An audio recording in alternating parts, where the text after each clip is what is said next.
لو ما اتفرجتش على رونالدو مهاجم البرازيل في عزه، تعالى افرجك النهارده على خالد بيبو المهاجم السريع الهداف صاحب اهم واقعه واهم مباراه في تاريخ الاهلي. خالد بيبو بدأ حياته مع الكوره في نادي منتخب السويس، ومنه للاسماعيلي، ثم انتقل للاهلي عام 2000 لحد عام 2005، ومنه للمصري ثم بتروجيت. لعب مع منتخب مصر 19 مباراه وسجل هدفين، ولعب مع الاهلي 133 مباراه سجل خلالهم 38 هدف. خالد بيبو كان مهاجم متحرك ملوش ملكه، يعني مش مهاجم صندوق وبيفضل واقف وخلاص، لا، بيبو من نوعيه اللعيبه اللي كانت بتنزل تستلم من نص الملعب حرفيا ومن على الجناح، ويبدا يشتغل فردي لوحده بمهارته وسرعته، وسجل اهداف كتير كده لوحده. لو فتحت مساحات لخالد بيبو يبقى انت قضيت على نفسك وفرقتك. لعيب ذو مهارات استثنائيه، وغير كده كان فينيشر هايل قدام المرمى، وليه اهداف كتير مميزه، ومن اهم الاهداف دي طبعا السوبر هاتريك بتاع مباراه 6-1 اللي مفيش اهلاوي يقدر ينساها. ولازم نتكلم عن الاهداف دي هدف هدف. بس قبل ما نتكلم عن اهداف بيبو دي، لازم تعرف ان خالد بيبو كان صانع العاب جيد كمان، يعني كان بيسجل اهداف وكمان بيصنع اهداف، مش مسجل بس، وده بسبب امكانياته وتحركاته اللي كانت بتبقى في الملعب كله. لو كان خالد بيبو موجود في العصر ده والسوشيال والانتشار، كان الجمهور عمل له تمثال حرفيا. وده الهدف الاول لبيبو في مباراه 6-1 الشهيره، ومن على قوس ال 18 بيدخل يحط بطن رجله بمنتهى الهدوء اكنه بيركن بيلم بالظبط،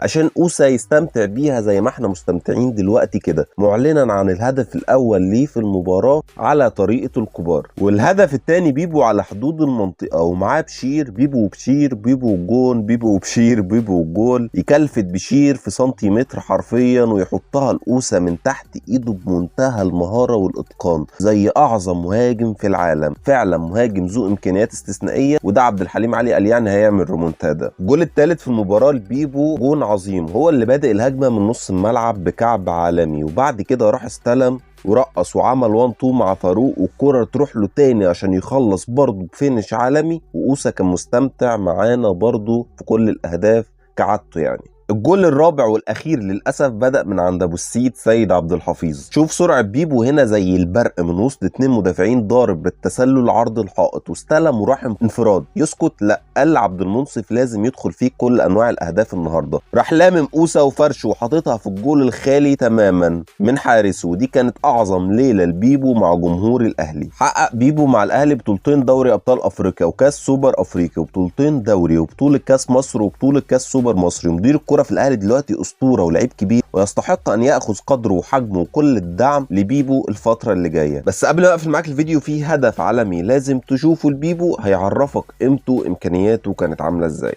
ده احلى هدف في تاريخ بيبو كله، لا مش في تاريخ بيبو بس، في تاريخ الدوري المصري كله. الكوره جايه له عاليه على حدود 18، يستلمها بتنطيقه كده والتانيه لب في الحارس. عالمي عالمي عالمي، ازاي جاله عقل وازاي اصلا نفذها. لعيب ذو امكانيات استثنائيه، وفعلا مفيش زيه كتير، عنده لمحه فنيه كده مختلفه عن اي حد، سواء الكنترول بتاعه بالكوره او الفينش بتاعه زي الجول ده كده. دي كانت كل حاجه عن خالد بيبو. يا رب يكون الحلقه عجبتكم، ويا رب تكونوا استمتعتوا بمهارات خالد بيبو الفنان. ما تنساش تعمل لايك وفولو للبيج، وكمان تعمل شير للفيديو، وبس كده. سلام.